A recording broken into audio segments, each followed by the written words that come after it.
Welcome back to my YouTube channel, Ayugi Wadida, the social scientist. In this channel, we discuss social issues that affect us socially. Social issues such as marriage, relationship, health, amongst other social issues that generally affect us socially.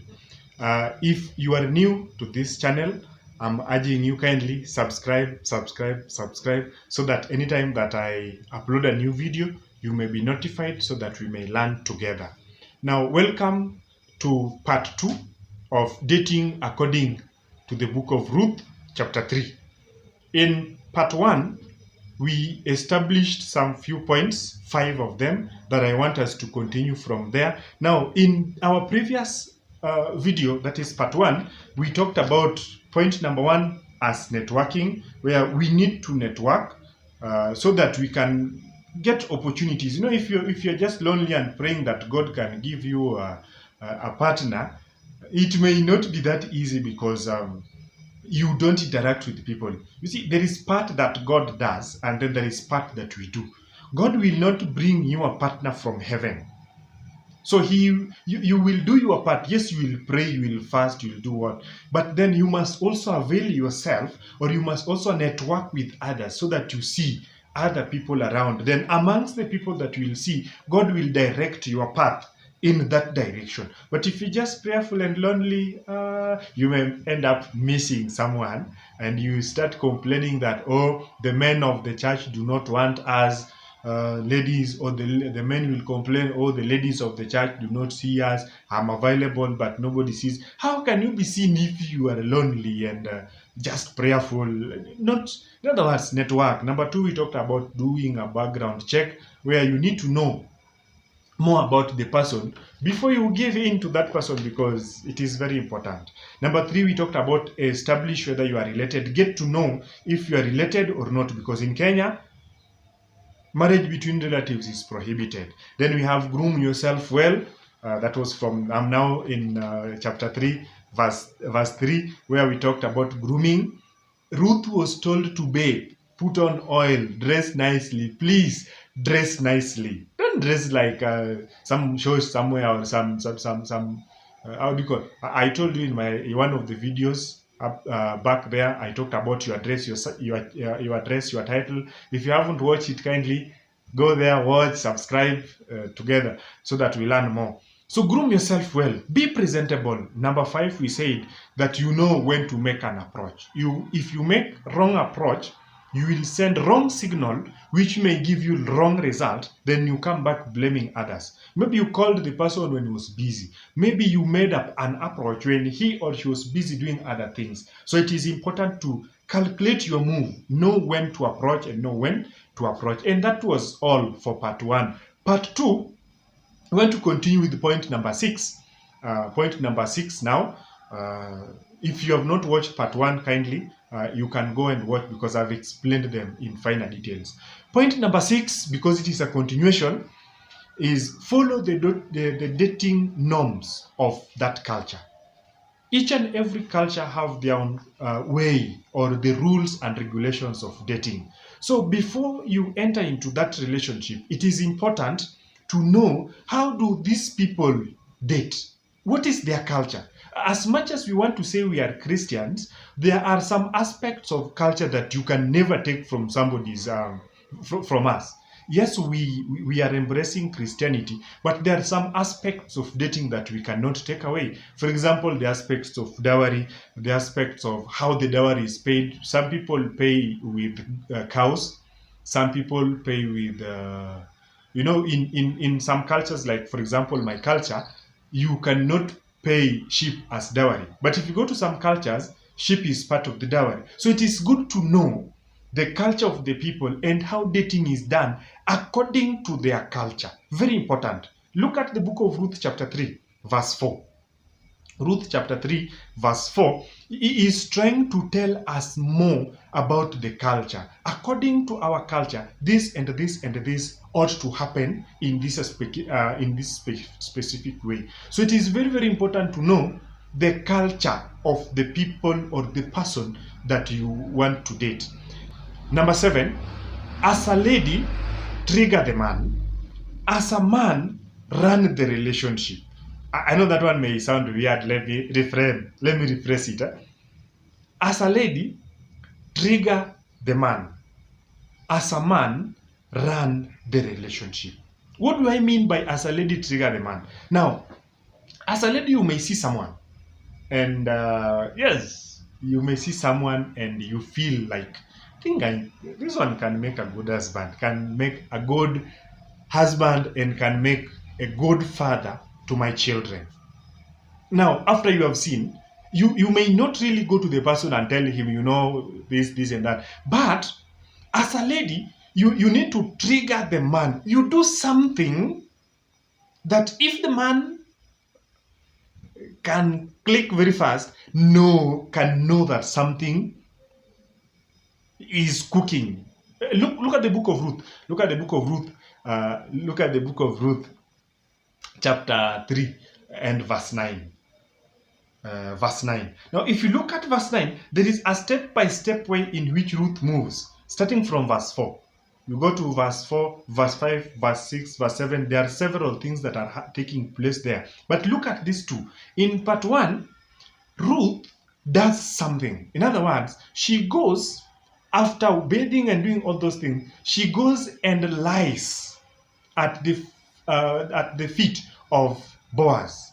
According to the culture, which I've talked in part 6 as point number 6, according to the culture, if a lady comes and sleeps next to you, it means that she is triggering something. She's trying to communicate. So it is upon you as the man now to move on with the relationship. Now to run. Part 2 I said, as a man, run the relationship. In verse 9 onwards now, we find Boaz now running the relationship. He now takes the initiative from there.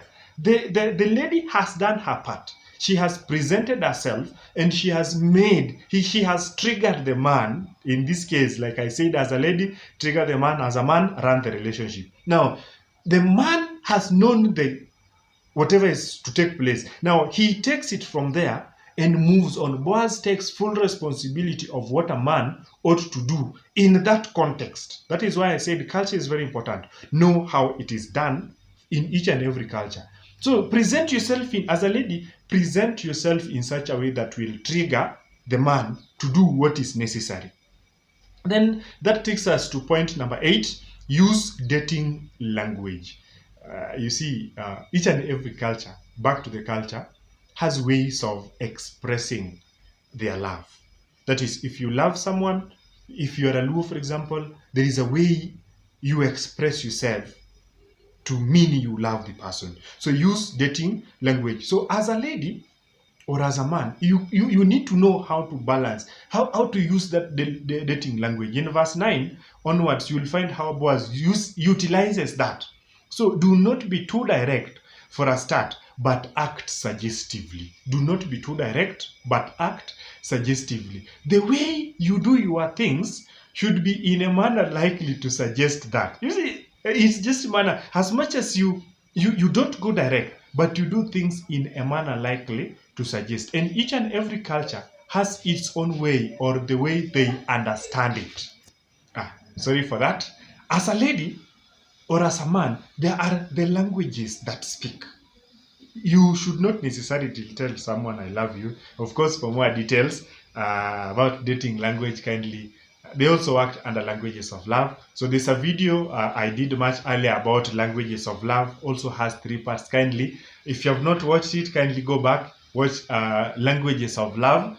There's part 1, part 2, and part 3, which enlightens us most of the things about dating language. So now in this aspect of use the dating language, each and every person understands it differently, and coupled with the culture, you can know more about it. Point number 9, be clear with your intentions. Be clear with your intention in any relationship that you want to begin. Remember, we are talking about dating in the context of Ruth chapter 3. Dating biblically in the context of Ruth chapter 3. Now, in this context, be clear with your intentions. In other words, whatever things that you are doing, let it be known. What do you want in this relationship? I know that in the current world, we deal with youths where the only intention in that relationship is sex. But in this context, we want to talk about your intention should be focused on marriage. All the other things that are outside marriage, no. So in each and every instance, as point number 9, be clear with what you want in the relationship from the start. What do you intend? I know Queen will tell you more of how my move work, but that is not for us. One of the days we'll do a collaborative video or several videos together with Queen, and you will see. Now, you will hear and see, of course. So be clear. What do you want in this relationship? If it is meant for enjoyment, then it's up to you. But remember, in our context, is the intention is marriage. So be clear with what you want in that marriage. Because without clear intention, the relationship will be general. Just general, because there is nothing to discuss. There is no intention. Without intention, everything is just in the general perspective. So like I've said, in this case, it is the aspect of being intentional. Point number 10, be accountable. Now, after everything has happened, you've made your move and everything. If you are asked, be accountable for everything that happened. In other words, you are free to say whatever happened chronologically. Look at the book of Ruth, chapter 3, verse 16. When Ruth went back to Naomi, Naomi asked, how did it go? And then Ruth gives an account. My Bible says Ruth gives an account of what ought to happen. What happened. She gives a record, this and this and this and this and this happened. And this is how it happened. The accountability is very important. So even as you are doing the approach, both ladies and gentlemen, be with somebody who can be accountable for his or her action. And lastly, last but not least, of course, the points can be very many. I just want to close it there for now. Be patient. Ruth chapter 3, verse 18.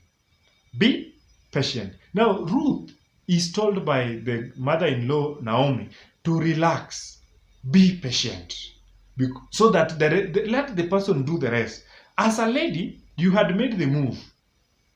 That is the part 7 that I've said. Let the lady trigger the man, but let the man run the relationship. If he cannot trigger, if he cannot move, if as the part of the patience here comes that do not be ever present, even when you are not needed. Now that you are starting the relationship, every now and then the man is busy at work, phone. The man is busy somewhere, you have already surfaced at his workplace. The lady is very busy doing something, you are already at their place. Something little, you are already there. So this aspect of ever being present every now and then before you settle, avoid that. Be patient. Let things take their own course. Slow but sure. Just slow. The Lord will guide the paths. And that marks the end of our presentation on family, that is dating in the context of Ruth. Now, Ruth chapter 3. So everything that we've talked about here is bringing us to one single point. Dating is important. And in the context of its importance, we need to be organized, we need to plan ourselves. In one of the videos, it will come out, I don't know when, about dating according to Esther, but that is for another day. I don't know when, but it will be out someday. Until next time, bye-bye.